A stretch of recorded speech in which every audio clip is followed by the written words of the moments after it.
There's nothing quite like a Vlogmas challenge to keep me on track to finish all the half-finished projects lurking around my craft room.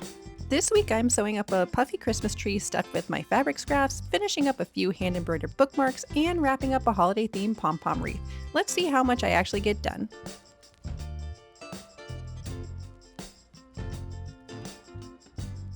I've been dreaming about making a puffy Christmas tree for a couple of months now, mostly because I wanted something to make that would really use up a whole bunch of my fabric, especially these velvet, red and greens, and then this plaid fabric that I just thrifted. But the most important part here is that I'm going to be stuffing this Christmas tree with all the little bits and pieces of fabric scraps that I've created throughout the past year. I'm looking at this as sort of a fun and creative zero waste project because I'm not using stuffing, but really just all the scrap little bits and pieces that are too small to use for any types of patchwork. To start this project, I created this little Christmas tree cutout and it's pretty rudimentary, so I'm not even going to bother giving you a PDF of this, but you could probably just make your own or get a free one online somewhere. For the first two Christmas trees, what I did was I put my template on the fabric, I pinned it to the fabric, and then I cut out the template. This ended up being a really frustrating process, and I'll get into that in a little bit, but the first two Christmas trees are the only ones that I did this method, and I'll show you the second method, which I think is a better method, later on. Once I was finished with the first cutout, I did the same thing over again for the second cutout because for the first two Christmas trees, there was going to be one red one and one green one, but then the plaid was on the back of each of them. And this is what it looks like when it's cut out.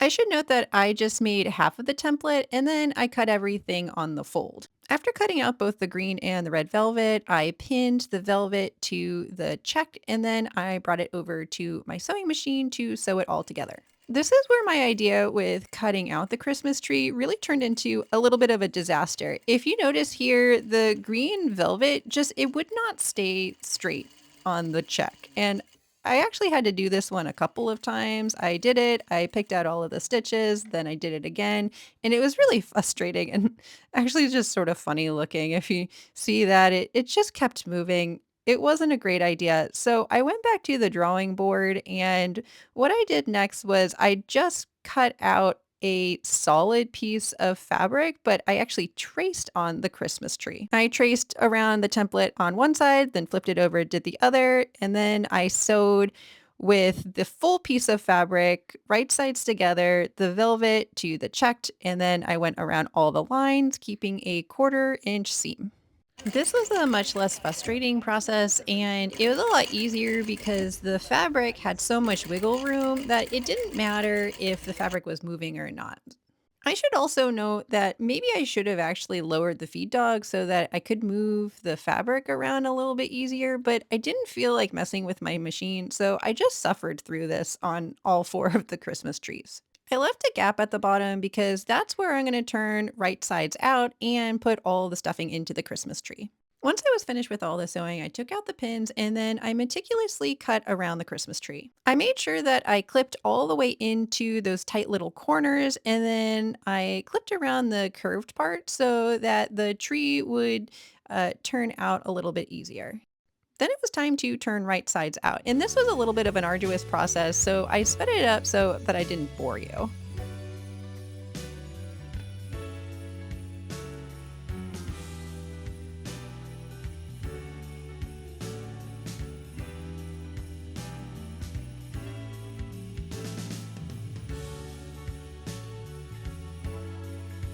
Once all the Christmas trees were turned right side out, I got all of my scraps from this project, the last project where I made my little mini quilt, and then all the other projects that I've been hoarding scraps from for about the last year or so, maybe even more.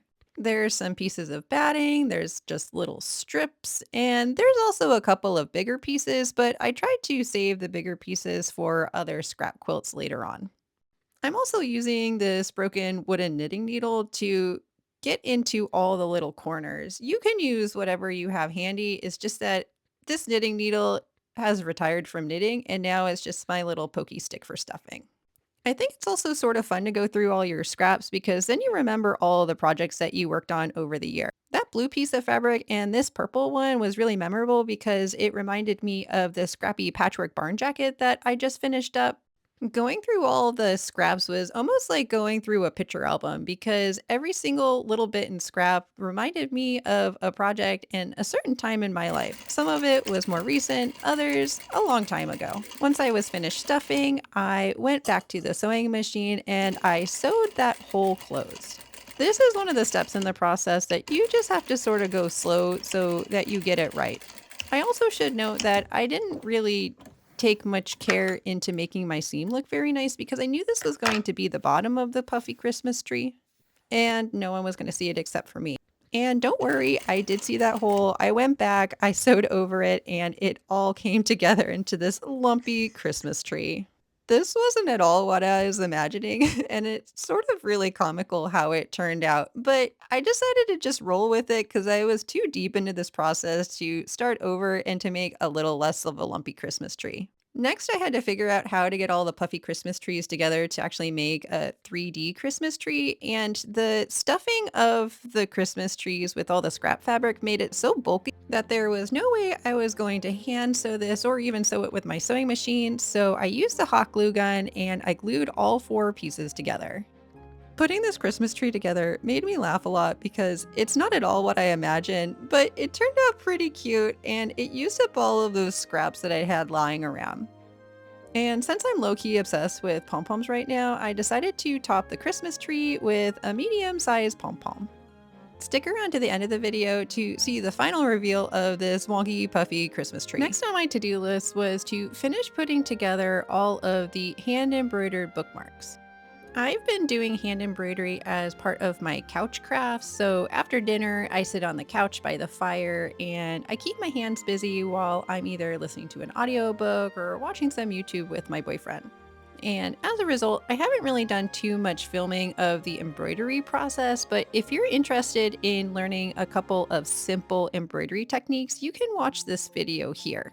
It's one of my first YouTube videos and I've come a long way in the process, so give me a little slack if you do end up watching it, but it's pretty good and it goes through all the different methods.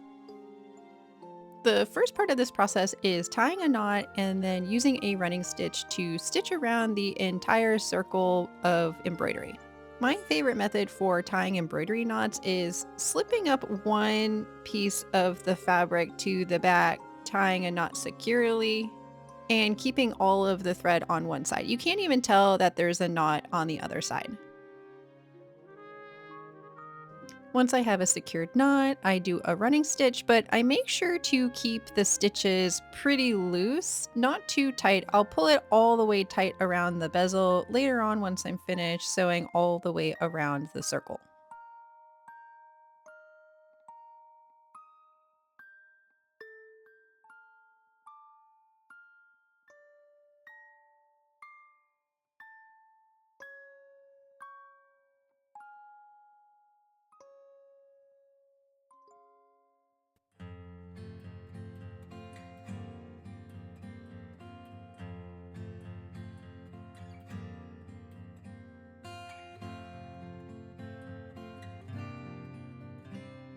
I like to sew a little bit past the first stitch because I find that this just makes the entire sewing a little bit more secure. You'll also notice here that I'm keeping my stitches pretty small because I find that the smaller the stitches, the better and easier it is to have a nice clean finished product, and also it's easier to secure the fabric to the bezel. I'm not even sure if this clear piece of plastic is called a bezel, but if you have a better word for it, I'd love to hear about it in the comments. Once I have the bezel in a place that I like it, I pull the thread tight and then I move around the embroidery so that it's centered on the bezel.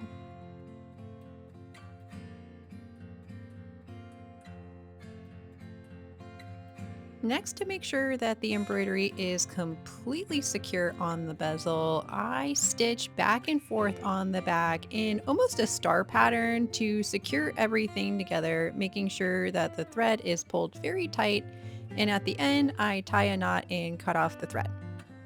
This isn't an exact science, and I'm not even bothering with really neat stitches. I'm just trying to make this as secure as possible. No one's ever going to see it. There's actually going to be glue on this, and it's going to be attached to the metal bookmark part at the end.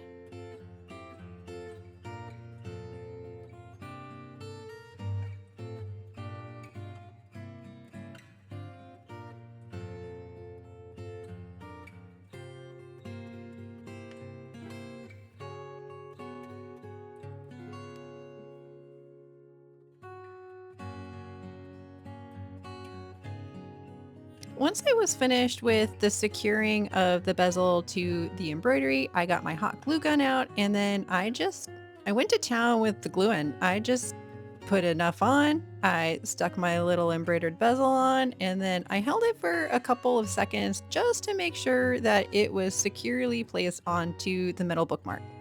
I'm still not sure if I really like how puffy it looks with the bezel in the middle, but I decided of doing it this method because the first time I did this, I just cut out a piece of paper and used that as the template to put the embroidery part on, and it just came out looking flat and I didn't like it.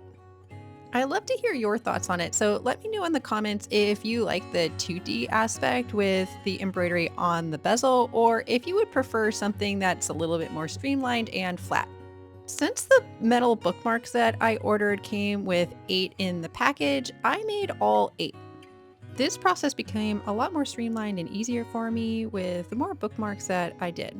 I also really enjoyed this finishing process because each of the bookmarks in the package were a little different. All the little metal bits around the circular part were different for each one, and I thought it looked pretty cool having 8 different unique bookmarks.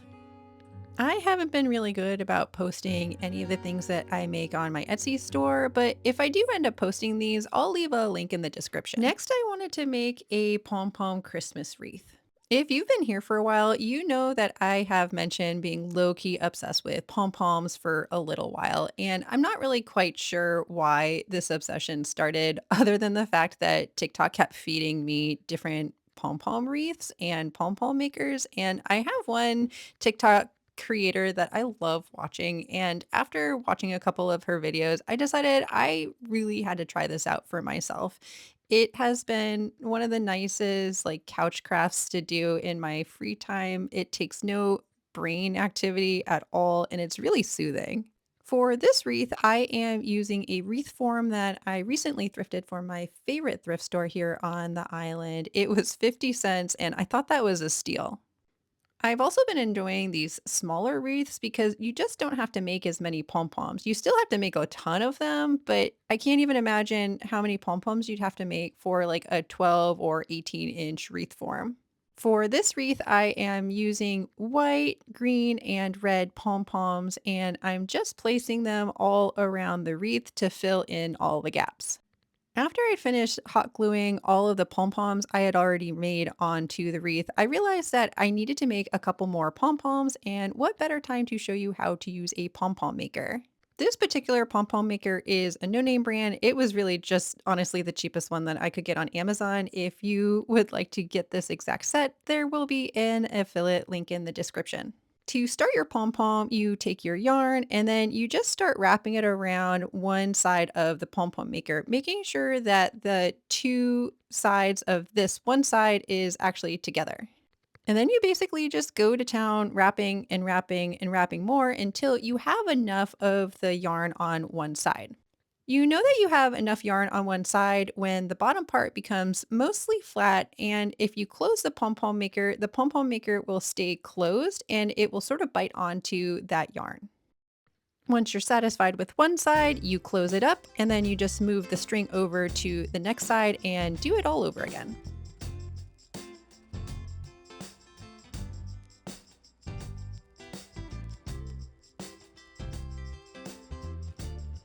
Once you're satisfied with all the yarn on the pom-pom maker, you cut off the yarn and you cut off that little bit between the two sides. Then you cut down the center of each side of the pom-pom.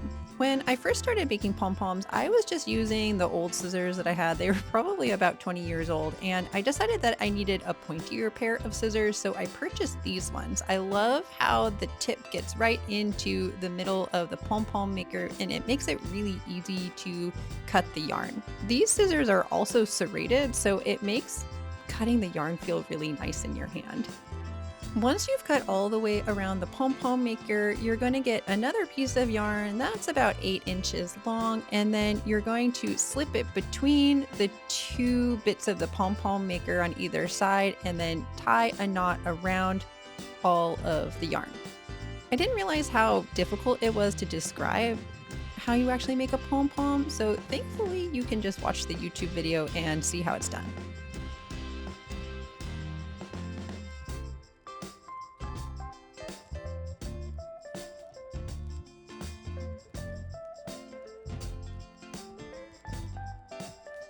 The most important part of this is to make sure that you get that string in between those two little bits of the pom-pom maker and really pull tight, but not too tight that you break the yarn. I like to do a double knot, but I've seen people do triple and quadruple knots, but a double knot should suffice here. Next comes my favorite part about making the pom-poms is removing it from the pom-pom maker. It's really satisfying how it just sort of pops out like that. Once you have both sides of the pom-pom maker opened up, you pop the two sides apart and then you put them back together for safekeeping. And now you have a wonky looking pom-pom, but don't worry, it's not going to stay like this. We are going to trim all of the yarn so that you have a perfectly shaped pom-pom for your pom-pom wreaths.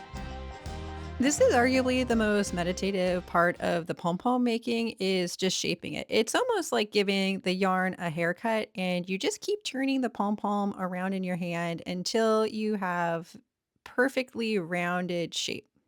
It takes a little practice to really finesse it, but just go to town and don't worry if you accidentally make a little bit of a mistake. The pom-pom yarn is really forgiving and I promise you, it'll look really nice in the end.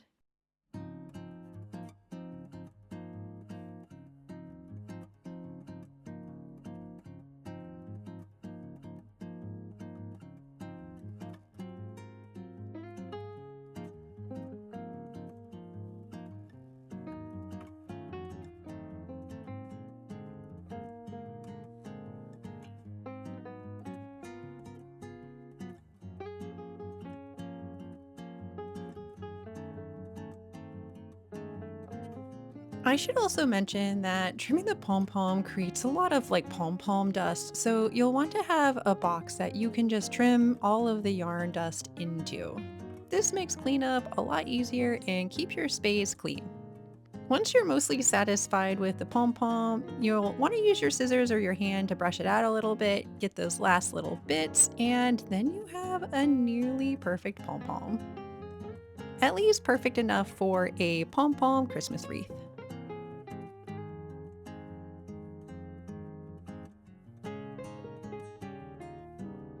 When I started making the Christmas wreath, I grossly underestimated how many pom-poms I really needed, and I thought I had most of them when I first started, but I really only had half of them finished. So I made pom-poms for about the next hour or so, using up all of my white, most of my red, and I only have a little bit of the green yarn left.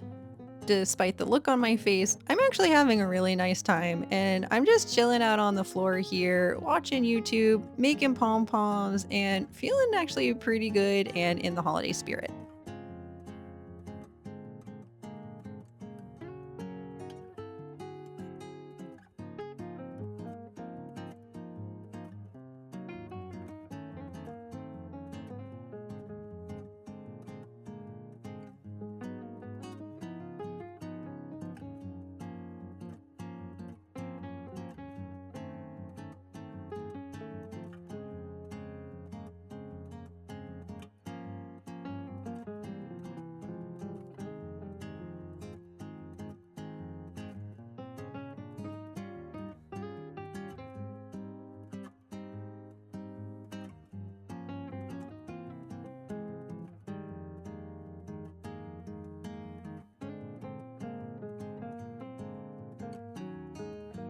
In my quick little tutorial, I just showed you how to make pom-poms using one skein of yarn, but if you want the process to go quicker, you can actually use two skeins of yarn, either two different colors, and it goes a lot quicker.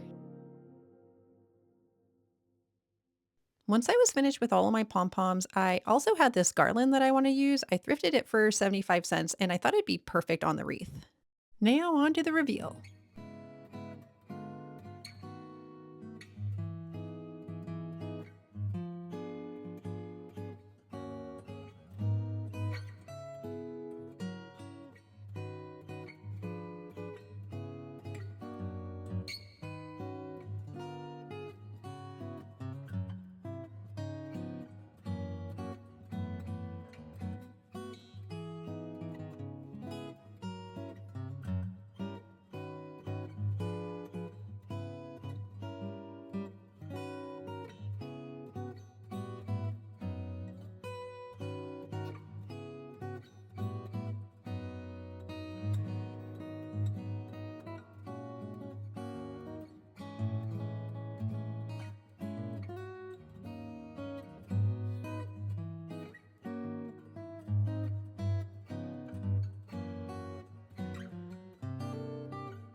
Now that I'm done with all the projects, I want to do a little recap of what was my favorite, my least favorite, and what I would have done differently. So my least favorite of all of them, I mean, actually all of them, I liked doing all of them. I wouldn't have finished them if I didn't like it, but I'd say the thing that took me the longest were the bookmarks because I just didn't want to get my hot glue gun out. But once I got it out, I was able to finish all 7 of them at once. It took a little bit of trial and error, and actually I had to redo 2 of them because I had done paper instead of the bezel first, and I didn't like it. So I ripped those off thinking that I'd be able to reuse them again, but honestly, I wasn't able to reuse 2 of the embroidery little patches that I did. So I had to do a little bit more embroidery to finish all of that up. Crisis averted. I finished them. The one thing is that one of the bookmarks was actually broken. Oh, I don't have it over here. I'll put a picture of it up here.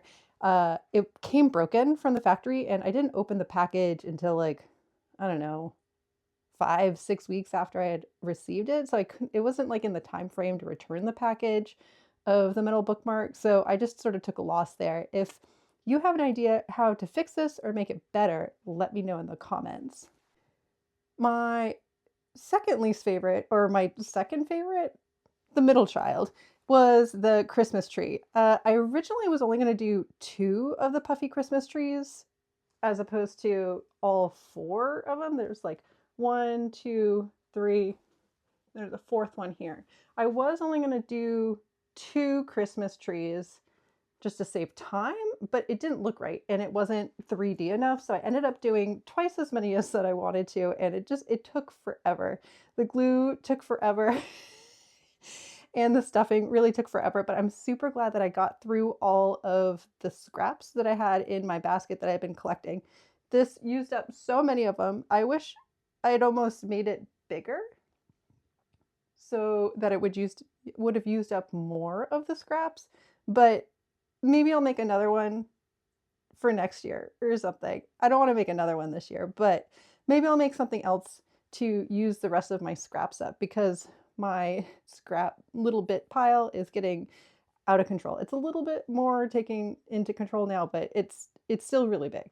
But my favorite project was the pom-pom wreath. I just am obsessed with the pom-poms right now. I don't know why. They really don't serve much of a purpose other than the fact that they're just sort of fun to make. And this one came out really good. I love how the little garland, I just wrapped that in there. I didn't show that in the video because I forgot to film it. But I think that came out really good. There were so many pom-poms in this wreath. And I have a lot more pom-poms that I've already made. So I'll probably do another wreath or 2, but they won't be Christmas themed. overall, a pretty successful crafting session. However, it did take me a little bit longer because I got obsessed with the second book in the series and I lost a little bit of sleep because I just stayed up all night and like read a book. And I read this book in like 2 days.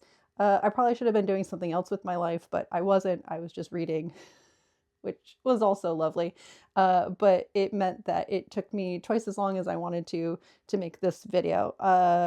I need to take a break from reading. I probably won't. Once my next library book gets here, I'll just read nonstop for probably 2 or 3 days, and then I'll get back on the track of doing Craftsmas and Vlogmas. So stay tuned for the next one, and remember, done is better than perfect.